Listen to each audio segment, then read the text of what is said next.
سبحانه وتعالى في كلامه القديم والفرقان الحميد: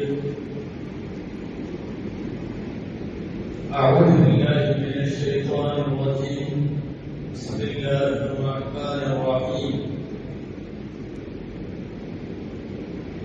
يا أيها الذين آمنوا أطيعوا الله ورسوله ولا تنازعوا فتفشلوا فتذهب ريحكم واصبروا. صدق الله العظيم. وقال رسول الله صلى الله عليه وسلم: يد الله مع الجماعة. صدق رسول الله صلى الله عليه وسلم. அளவற்ற அருளாளனும் நிகழ்ச்சி அன்புடையோருமாகிய எல்லாம் வல்ல அல்லாஹ்வின் பெயரால் துவங்குவோம். நபிநாயகம் முஹம்மது ரசூலுல்லாஹ் ஸல்லல்லாஹு அலைஹி வஸல்லம் அவர்களின் மீதும் நற்பாக்கியங்கள் நிறைந்த அவர்களுடைய உம்மத்தின் மீதும் குறிப்பாக இந்த ஜும்ஆ நாளில் நம் அனைவர் மீதும் எல்லாம் வல்ல அல்லாஹ்வின் நல்லருள் என்றென்றும் நிறைவாக உண்டாவதாக. ஆமீன். அல்லாஹ் ஜல்ல ஷானஹு தஆலாவுடைய பெயருடன் நாம் சார்ந்திருக்கிற சத்திய மார்க்கம் ஒரு 1400 ஆண்டுகளை தாண்டி 15 நூற்றாண்டுகளை இந்த மண்ணில் வெற்றியோடு கடந்திருக்கிற ஒரு மார்க்கம். இஸ்லாமிய உம்மத்தை போல் மிகப்பெரிய வளர்ச்சியை பெற்ற சமயங்களும் உலகத்தில் இல்லை. இதை போல அதிகமாக விமர்சிக்கப்பட்ட மதங்களும் உலகத்தில் இல்லை. இஸ்லாமை விமர்சிக்கப்பட்ட அளவுக்கு உலகத்தில் எந்த மதத்தையாவது விமர்சித்திருந்தால், திருப்தி இருந்தால் இது காணாமல் போயிருக்கும். ஆனால் கரடு முரடான எல்லா பாதைகளையும் கடந்து இன்றைக்கு வரையும் வெற்றி கொடியை நாட்டி இருப்பது அல்லாஹ்வால் அங்கீகரிக்கப்பட்ட சத்திய மார்க்கம் இஸ்லாம். அன்பானவர்களே, இந்த மார்க்கம் பரிபூர்ணமானது. இந்த மார்க்கத்தை யாரும் புதிதாக எதுவும் கொண்டு வர வேண்டிய தேவையும் இல்லை. இங்கே இருக்கிற எதையும் நீக்க வேண்டிய அவசியமும் இல்லை.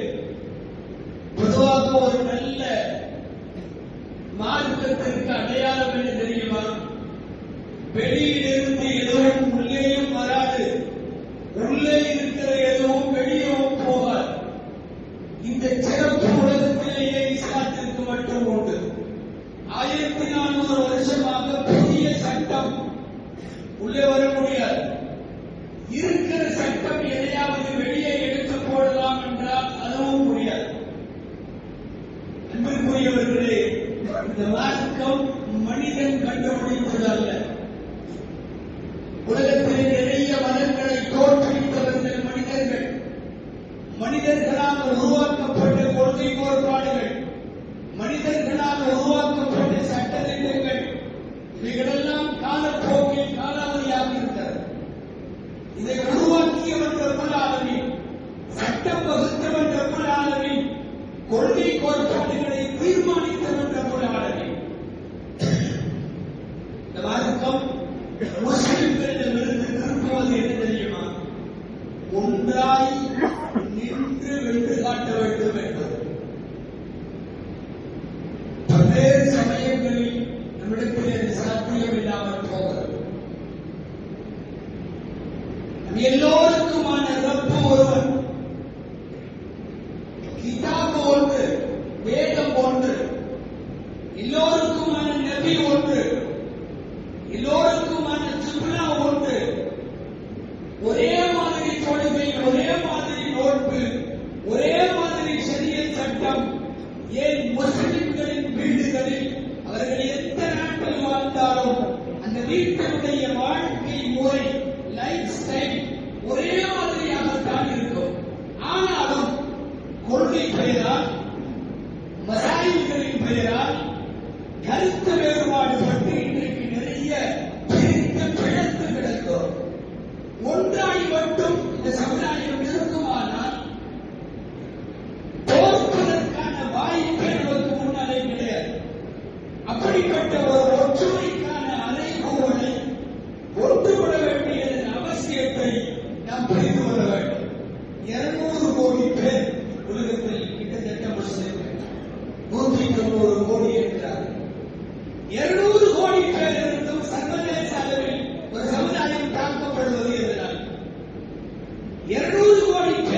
மார்க்கம் குறிவைத்து அவர்களை தகர்க்கப்படுகிறது என்றால் எதனால்?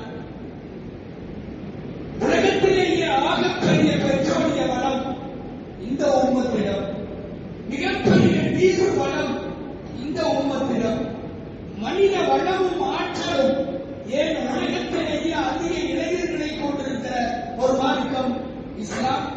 எல்லா தகுதியும் திறமையும் அத்தனையும் இருந்தும் இந்த மார்க்கம் 200 கோடி பேர் உள்ள மார்க்கம் நசுக்கப்படுகிறது என்றால் முதல் காரணம் இவர்கள் ஒன்றுபட்டு நிற்பதில்லை. சமயங்களில் சில போராட்டங்களை செய்கிற போது ஒன்றுபட்டு நிற்பது என்பதுதான் இங்கே மகிழ்ச்சிக்குரிய விஷயம். இந்த ஒன்றுபடுதல் எல்லா காரியத்திலும் தொடருமானால் நம்மை தகர்த்த அல்லது சரிக்க யாருமே கிடையாது. அந்த ஒற்றுமை இன்றைக்கு காலத்தினுடைய அவசியம். ஒரு சஹாபி, அவருக்கு முஹம்மது பின் மஸ்லமா என்று பெயர்.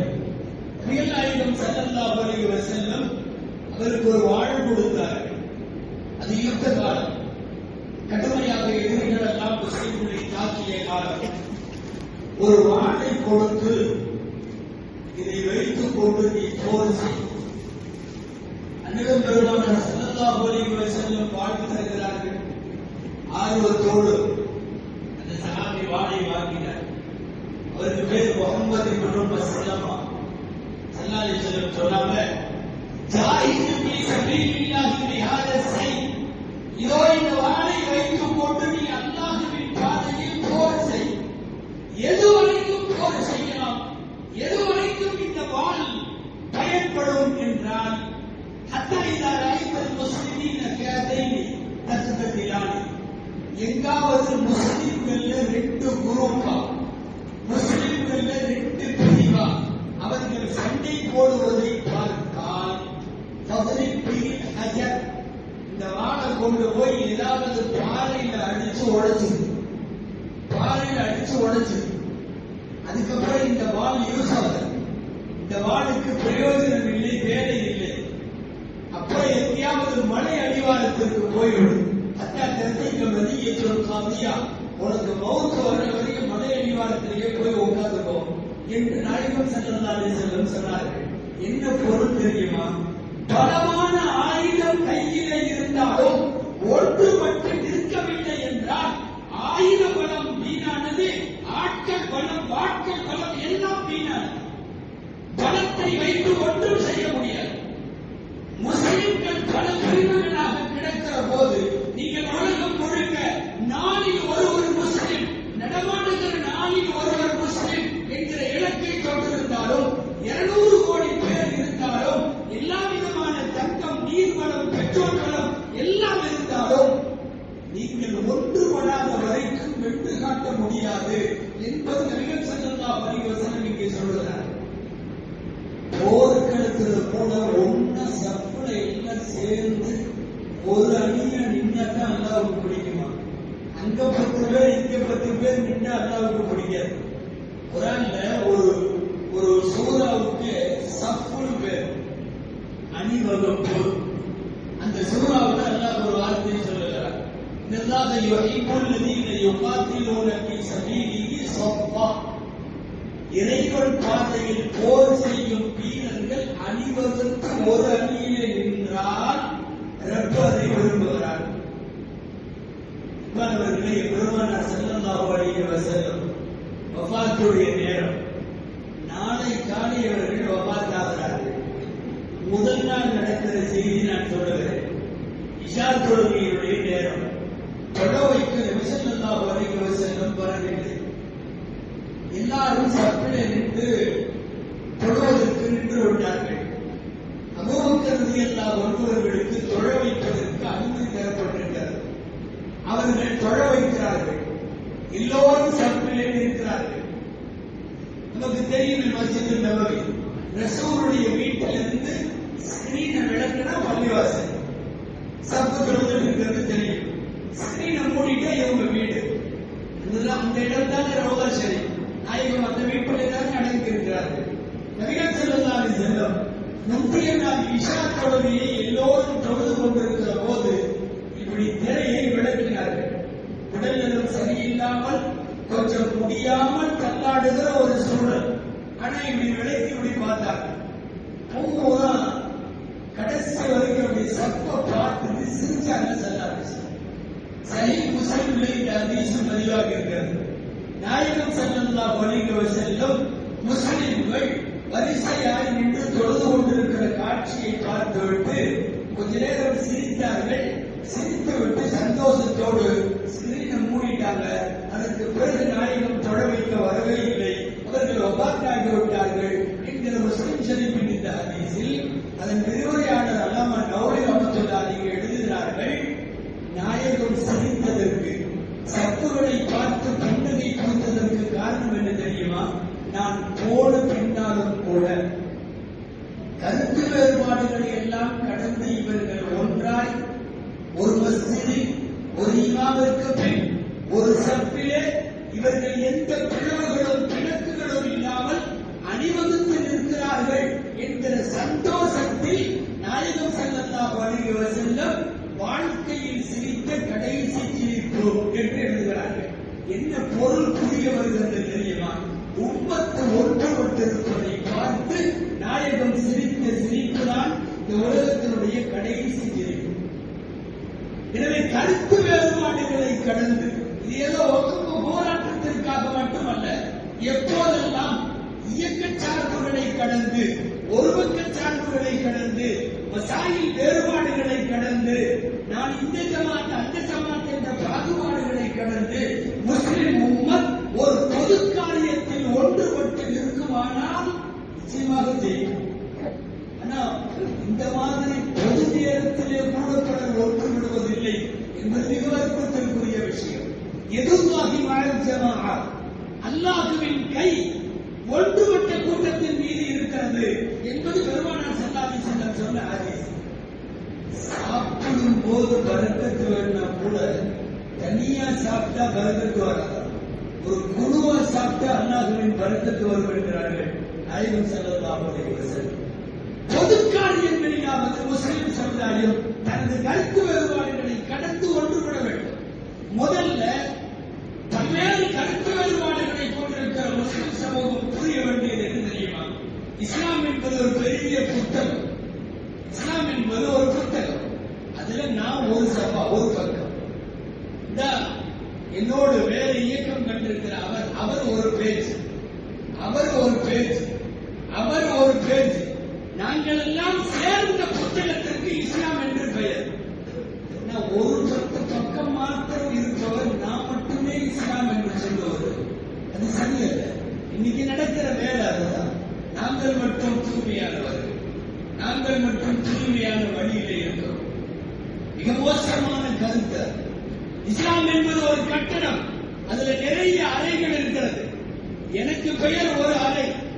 இந்த அவர் நிற்கிறார், என்னோட பல விஷயங்கள்ல முரண்பாடு உள்ளவர். அவரு ஒரு ரூம், இவரு ஒரு ரூம், அவரு ஒரு ரூம். இந்த எல்லா ரூம்களும் சேர்ந்து இந்த கட்டடத்திற்கு இஸ்லாம்னு பேர். ஆனா இன்னைக்கு நடக்கிறது என்ன தெரியுமா? நான் இருக்கிற ரூம் மட்டும்தான் இஸ்லாம்னு நான் சொல்றதுனால வரக்கூடிய விளைவுகள். நீங்கள் ஒரு புத்தகத்தின் ஒரு பக்கம், ஒரு கட்டிடத்தின் ஒரு அறை. பெருமானார் ஸல்லல்லாஹு அலைஹி வஸல்லம் சொன்னார்கள், முஸ்லிம்கள் அத்தனை பேரும் ஒரே ஒரு உடலை போன்றவர்கள். உடல்ல ஒரு இடத்துல வலி இருந்தா பர்டிகுலரா அந்த இடம் மட்டுமல்ல, உடலே வேதனைப்படும். ஒரு கட்டடம் போல, ஒரு உடலை போல என்று ஏராளமான உதாரணங்களை பெருமானார் ஸல்லல்லாஹு அலைஹி வஸல்லம் சொல்லித் தருகிறார்கள்.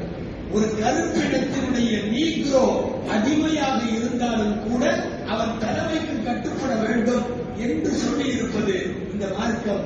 எனவே இந்த போராட்டங்களில் மட்டுமல்ல, இனிவரும் நாட்களிலும் இஸ்லாத்திற்கு எதிராய் திட்டம் தீட்டப்படுகிற போது, இஸ்லாத்தின் மீதும் முஸ்லிம்களின் மீதும் வன்மத்தை கற்கிற போது நம்முடைய முக்கியமான கடமை கருத்து வேறுபாடுகளை எல்லாம் தூக்கி தள்ளி வைத்துவிட்டு ஓரணியில ஒன்றுபட வேண்டும்.